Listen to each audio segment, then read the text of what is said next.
Stacey, thank you so much for sitting down with us and just, you know, putting the questions on you now. I know you interview a Okay. lot of people and you interview a Mhm. lot of your church family, but now it's our turn to get to know you Okay. quickly.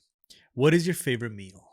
My favorite meal that we don't really cook at home, but yet I love to order at a restaurant is salmon. Why salmon? I don't know. I guess because it's healthier for you and I get some vegetables and yeah, salmon. As I've seen you through the years and through every season of the pod, I've seen growth and I've seen a development in who you even are as a person. Okay. Do you think, as people, as human beings, are we ever perfect? No, we're always striving to become a better person. I don't think that perfection needs to be the goal because we're all human. And, we all face different hardships and challenges in life. And during those challenges, we need to um, make an effort and choose to grow through those things. And it's not to gain perfection, but to just grow and mature as a human and also allow it to pull us closer to the Lord. You shared many times, you grew up, you lost mom, hmm When I was 18. you grew up with dad and your sister. hmm Growing up with a single parent, was there any competition that you dealt with as, you know, maturing as an adult in phases where it's like you didn't feel enough? Well, he wasn't a single dad for very long. So he remarried quickly. And it was at a time when I had just started college when my mom passed away. And so I did try to go back and live there um, with my dad, my sister, and then he had remarried and she had a daughter as well. And it lasted for a season. And then I moved into, when I was not in school, I moved to live with my granny, which was down the road. And so, Was there a no, reason you moved out? it just wasn't the best setting. Mm-hmm. And probably by today's standards, it would have been considered toxic. Mm-hmm. And I actually would have loved to have even brought my sister with me. She's 5 years younger than me, out of that situation as well. But that just wasn't how it worked out. Mm-hmm. That takes a lot of guts to move, to separate yourself, and also to understand when you're in a toxic environment. What advice would you give to anybody out there that might not see that they're in some sort of a toxic environment or some sort of toxic situation and they don't see the red flags? Like, what would you tell them? Like, be careful with this or be careful with that. Yeah, I think a lot of times because of maybe some pain that we may have, or some different events that we may have Encountered. encountered over in our past, that we may be drawn to maybe the situation with verbal abuse or even physical abuse or whatever. And I do think that we can be drawn to what is the most familiar to us and what's comfortable. But if in any way that you do begin to realize that this is not the best situation, to seek help immediately, to remove yourself from that. I was, in college and very independent minded at the time. And so it only made sense for me to say I'm leaving home at this point, in the situation that I was in. But I know that there were things that I could have stayed in that situation that would have been more comfortable, because leaving home meant leaving that my dad was no longer going to maybe help me financially. And so it was a big choice, but just to step away from it overall, even though it was a difficult decision, it was the best decision for me at that time. I see you, and I see this amazing woman who's married to an This amazing amazing man. man. You have three beautiful daughter-in-laws, I do. obviously, My girls, yes. because you have three amazing young men. Um, was it ever a concern that your boys would find a compatible partner? No, I don't think it was ever a concern because, and I even told them this when they were younger, that I had been praying even since they were little for who they would marry. And I Who think taught you to do that? my mom, my mom would come into my bedroom and sit on the side of my bed and pray with me at nighttime. This was before she became really ill. Um, and it was just one of those things that she would pray for my husband and who I was going to marry, that it would be who God had for me. And so, even though Jay never met my mom, um, I've told him often that he's been fully prayed for. And so when I met him and I, had to make the decision, like, okay, like we're getting really serious, or we, is he the right one? I prayed about that. And my prayer was, Lord, I want to know that I know that I know. And because my mom used to say that we need to pray and I will know that we know that we know. And, and I prayed that, Lord, if he's not the one for me, that you would show me that, and that the situation would change. But truly it was confirmed many times over that he was the one for me. And that didn't mean that, our life stepping into marriage or, moving forward was going to be, without its challenges, because every married couple has challenges. But I knew that the Lord had put us together. And so when my boys were younger, I just automatically began to pray for who their future spouse would be. And I tell the girls that I prayed for you. And there were some girls that maybe they dated or hung out with that I knew right away that was not their future spouse. But and those situations would just have to play out on their own.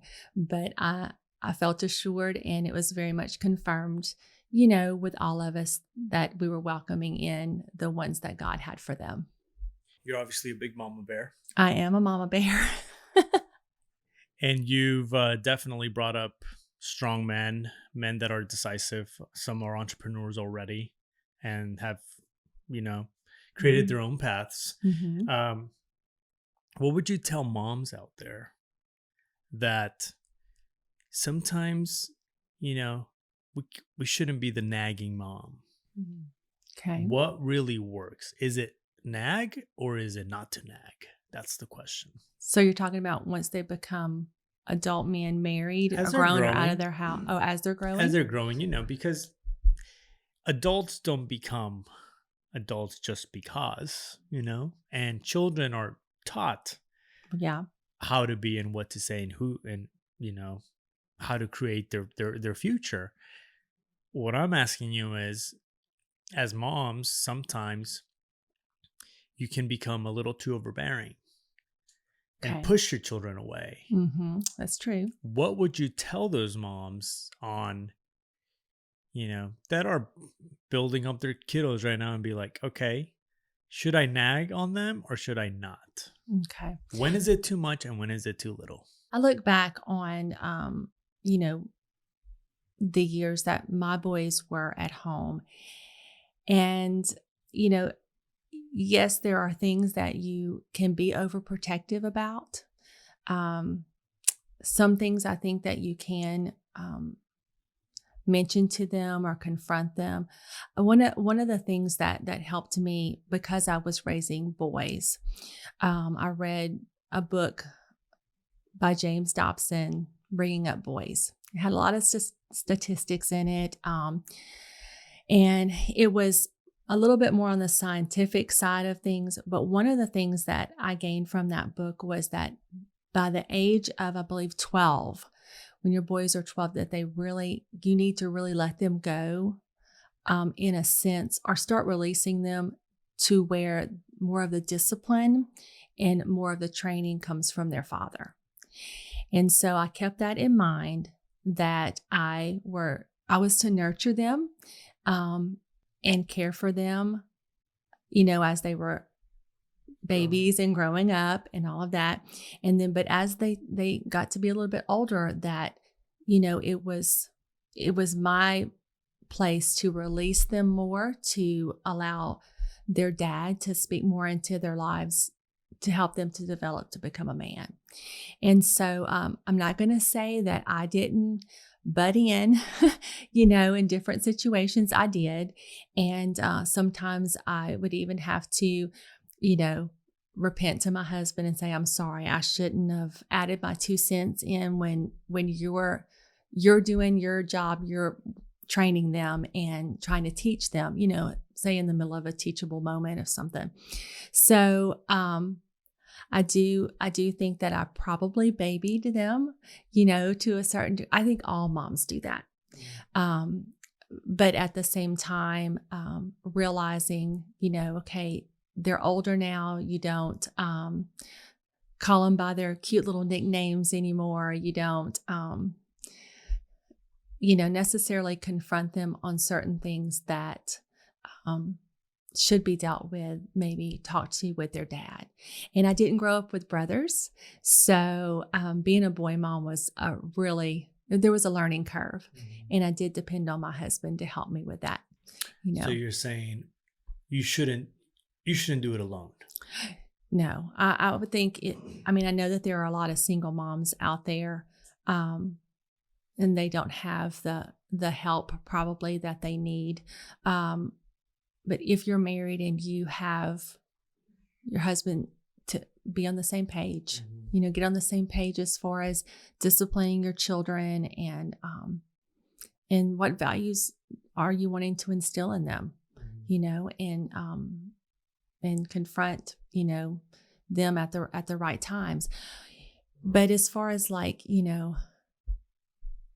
them knowing that I was there for them, and when different things would happen and they would come and talk to me, the other part of that is being there to allow them to confide in you and taking that seriously. And my answer to them was always, have you prayed about it? You want me to pray with you? And what is the Lord showing you? So that was kind of my role in that, in trying my hardest. Now I am protective, more like Mama Bear. And there are certain situations that maybe you get a little bit more protective, the claws come out. But for the most part, I think if you're mindful to stay unified with your husband, and that it works out best. So earlier you were talking about, or I asked you what your favorite food was, and you said salmon. Mm-hmm. And you said because it's very healthy. Mm-hmm. And I know you live a very healthy lifestyle. I try. For a mom, a woman, a spouse, they're on the go. Mm-hmm. They're either picking up kids, cooking dinner, doing laundry, going to work, doing homeworks or projects. How would you say is a good tip for these moms, these wives out there to be able to live a balanced, healthy lifestyle? Is that even possible? I would say when my boys were younger, I don't know that really staying healthy was in the forefront of my mind at the time. I think I did stay so busy that, that it wasn't really as important as when I'm just because of the stage you were in. because of the stage I was in, very, very busy. And then as I got older and realized, I need to be in better health, or I need to be more mindful of taking care of myself. I'll tell you what really caused me to move towards being more, I don't know, health minded, was after my dad passed away. He lived 20 years longer than my mom. He was only 61. When he died, my mom was 41.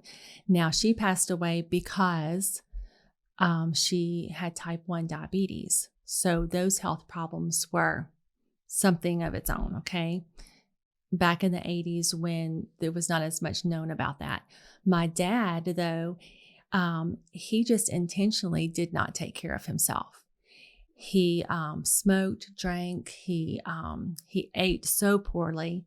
He was a workaholic. And even after the doctors told him that he needed to do better, he chose not to. And so he had more cardiovascular diseases, and that effectively, took his life. And so after my dad passed away, that's when I thought, I can be intentional to take better care of myself. And because I want to live long enough to see my grandchildren grow up and, be there for my family. And I don't always eat the best and I don't always exercise all the time, but I am very mindful and intentional on, getting the rest that I need, or getting outside, taking a walk, getting some sunshine, relaxing to read a book or just veg out watching a movie, something that is to where I'm not go, go, go all the time. And I think that's what happens with young moms and others, that either they lean towards workaholic, or they're so on the go that they forget to take care of themselves. And so I would say I've become, as I've gotten older, more mindful of taking care of myself. It's strange. You mentioned your mom died at 41. Mm-hmm. That's awfully young, isn't so it? young. Mm-hmm. And you can say, like, you don't know when your time's up. True. But there are things that you can do to prevent. Mm-hmm. And I think a lot of people think, I have forever. Right, especially when you're young. Yeah. You just there's just I got all the time in the world. All the time in the world. But I think there's things that you can do as a younger version of yourself that creates discipline to be able to exercise a healthier lifestyle. Yes. And technically, live on and keep going. You had on the show Isabella Payne, where she talked about the loss of her mom, loss of her sister. But even her mom just out of nowhere, sadly, passed away. So what would you tell again, if you could take care of XYZ, because what would those elements be? Is it health? Is it mental? Is it spiritual? I think, first of all, it's having a relationship with Jesus. I mean, I think that it's knowing that you have eternal life. Where are you going to spend eternity? Is that, with Jesus, and choosing to, while you're here on earth, to grow your relationship with the Lord. That is of utmost importance. If there's anything that I knew about Isabella's mom, Stephanie, she was a very close friend of mine, was that she loved the Lord. And so there was no doubt in my mind that when she passed away, that she was in the presence of the Lord. The same with my mom. My mom loved the Lord. And I think having that security of what is, the future, meaning when you step into eternity, we don't know, we don't know what may be coming down the road. And if, when it's our time, it's our time. The Bible says it's appointed unto each man a time to die. And, the most important thing would be to be secure in your salvation and know that where you're going to spend eternity. Now, while we're here on earth, I think it is important to, take care of our bodies. There are different diseases and things that may be handed down in our families. And if we know about those, then, go to the doctor, get a checkup, make sure that, that you're not leaning into whatever, disease has been in your family. And so because my dad died of cardiovascular disease, I, of course, have made that a priority to make sure that I'm okay in that aspect. And type 1 diabetes has not been handed down in my family. That's not been an issue for me, but I do think that it's mindful to take care of you the best way that you can,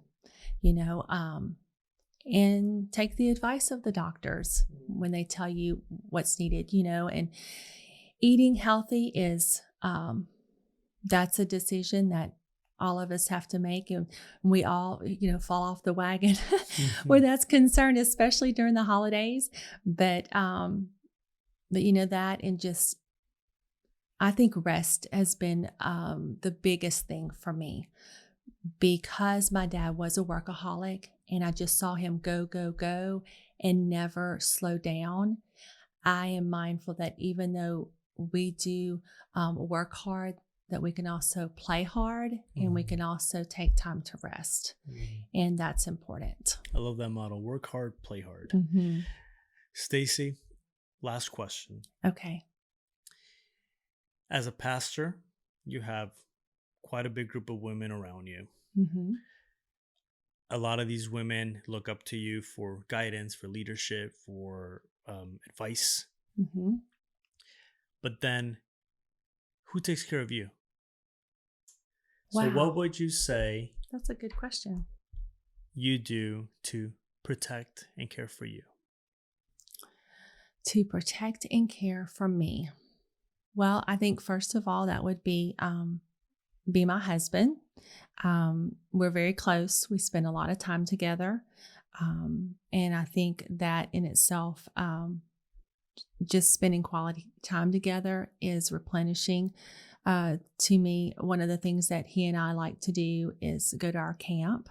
And it's really the respite that I didn't even know that I needed until we had that opportunity. And so whenever there's a lot of stress that I'm facing, or things that are going on with the church, we might have a week where we have numerous funerals, or other,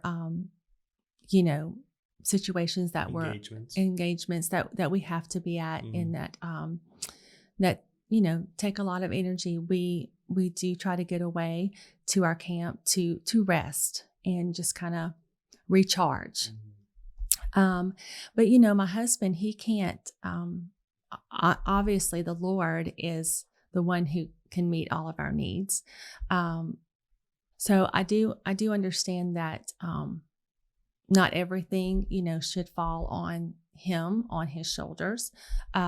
So, if there are other like deep-seated needs or things within me that is unresolved, or that I need to talk to someone about, I am a huge proponent for finding a good counselor, or maybe you have a good friend that you're able to talk with. I have a few good girlfriends that, a couple of them, it's like to go shopping with them recharges me.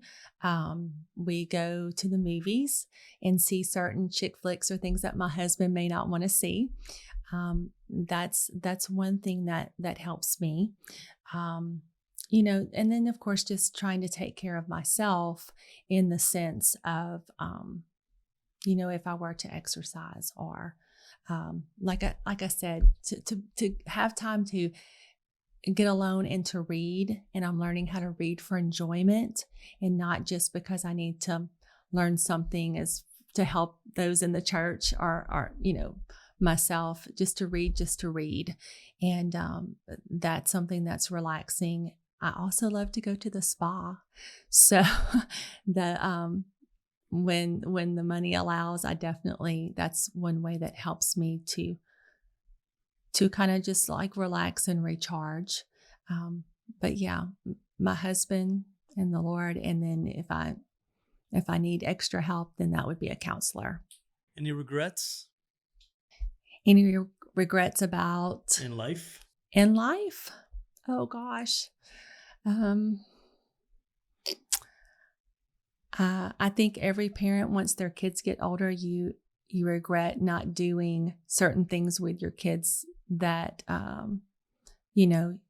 to just have more time, more time with my boys when they were little, because time goes by so fast.